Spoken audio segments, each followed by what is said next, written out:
ఓం శ్రీ గణేశాయ నమః. ఓం శ్రీ సరస్వతే నమః. ఓం శ్రీ గురు దత్తాత్రేయ నమః. ఓం శ్రీ లక్ష్మీనరసింహాయ నమః. 10 ఏప్రిల్ 2026 శుక్రవారం యొక్క దిన విశేషము మరియు పంచాంగము. దిన విశేషం ఏంటంటే, ఈరోజు రాహుకాల సమయంలో అమ్మవారి ఆలయం దగ్గరికి వెళ్ళి ఒక గ్రీన్ కలర్లో ఉన్నటువంటి నిమ్మకాయని తీసుకొని దాన్ని మధ్యలోంచి 2 భాగాలు చేసి రసాన్ని పిండేసి డొప్పలాగా తయారు చేసి ఒక దాంట్లో నెయ్యి ఒక దాంట్లో నూనె వేసి 2 ఒత్తులు వేసి దీపం వెలిగించి అమ్మవారి దగ్గర ఇటుపక్క అటుపక్క పెట్టండి.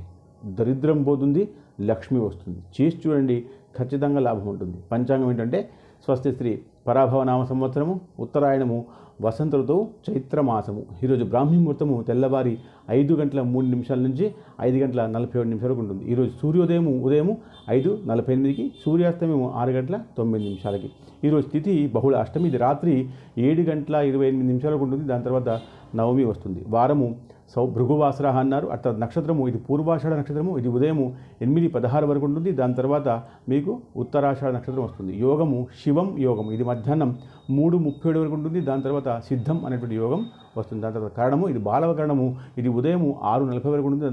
దాని తర్వాత కౌలవ కరణము అనేటువంటి కరణము వస్తుంది. ఆ తర్వాత మీకు శుభ సమయము, ఇది ఉదయము 9:55 నుంచి ఉదయం 10:57 వరకు ఉంటుంది. దాని తర్వాత రాహుకాలము, ఇది ఉదయం 10:30 నుంచి మధ్యాహ్నం 12 గంటల వరకు ఉంటుంది. దాని తర్వాత యమగండము, ఇది మధ్యాహ్నం 3 నుంచి సాయంత్రం 4:30 వరకు ఉంటుంది. దాని తర్వాత శుభ సమయము, ఈ సమయము ఉదయము 8:16 నుంచి ఉదయము 9:06 వరకు ఉంటుంది. ఆ తర్వాత వర్జము, ఇది సాయంత్రం 4:55 నుంచి సాయంత్రము 6:38 వరకు ఉంటుంది. దాని తర్వాత అమృత ఘడియలు, ఈ తెల్లవారి 3:17 నుంచి తెల్లవారి 5:01 వరకు ఉంటుంది. ఈ విషయాన్ని అందరికీ షేర్ చేయండి, లైక్ చేయండి, కామెంట్ చేయండి. శుభం.